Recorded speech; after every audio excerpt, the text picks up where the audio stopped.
What's up, guys? So we've done mousse, and maybe you don't like the smooth texture. We've done a frozen bark, and maybe you don't like cold desserts. So today, I think it's only fair that we do a mix between the two and make some cottage cheese cookie dough. It's just as simple as the last two and has equally as good, if not better, macros, depending on how you make it. So let's jump right into it. I saw this comment on my last video, and it brought me back to when I started making these recipes. So I'm just gonna go ahead and try it now on camera. I cannot express how good these are. Better than any protein bar you'll buy at the store. I'd always try everything. Then in my head, I thought, well, I'm not gonna release a recipe I think tastes bad, so I cut that part. My question for you all is, do you want me to try the recipe, or do you prefer them as short and to the point as possible? Drop it below, and maybe I'll stop doing cottage cheese recipes for a couple weeks. Start this one with, can you guess? A food processor or blender. Add right into it 1 cup of rolled oats. We have some other options here we'll talk more about in a second. Give those a quick process or blend until they look like flour.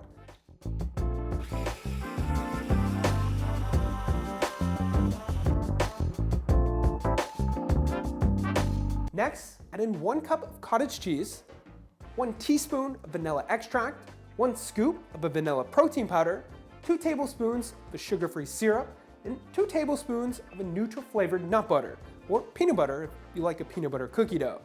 Give those a spin until everything is smooth. Now back to our rolled oats. If you already have oat flour, use that. No need to process or blend after adding it. And if you want less carbs or hate the oat taste, use almond flour. Both work great for texture here. I like an oat tasting cookie, shout out Chick-fil-A, and like the macros with the oats a bit more for my diet.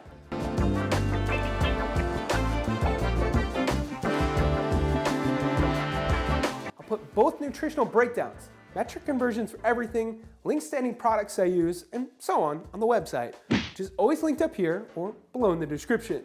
Last, the most important part, lightly mix in some mini chocolate chips. I usually go for around 1 or 2 tablespoons, depending on my macros that day. You can hold out, toss it in the fridge for an hour for even better texture. And in the end, it should look like this.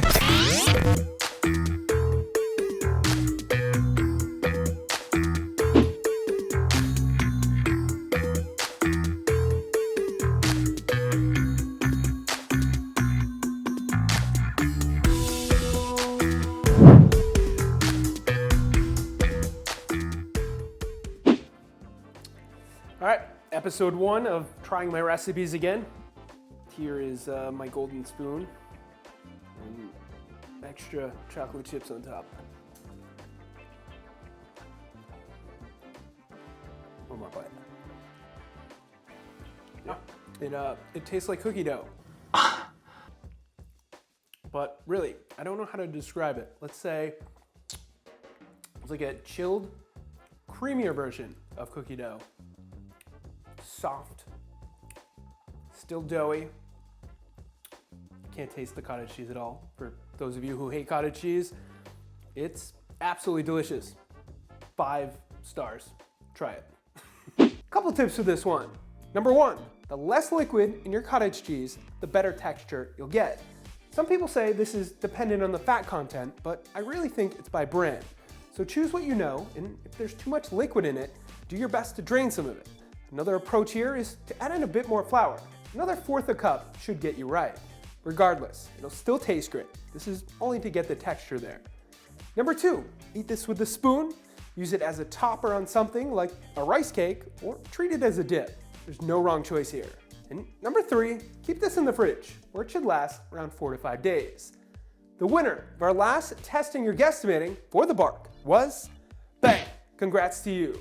For this week's testing or guesstimating, we're going with a portion of our cookie dough. Guess how much you think it weighs in grams in the comments below. And the first one closest to it will win a gift card to our store, where you can purchase a shirt, shaker, or anything else you want. 1 guess per person. Thank you for watching. Subscribe if you haven't already. Hit that thumbs up button if you like this one, or just simply help the algorithm. Don't forget to check out theproteinchef.co for all your recipe needs. And of course, stay healthy.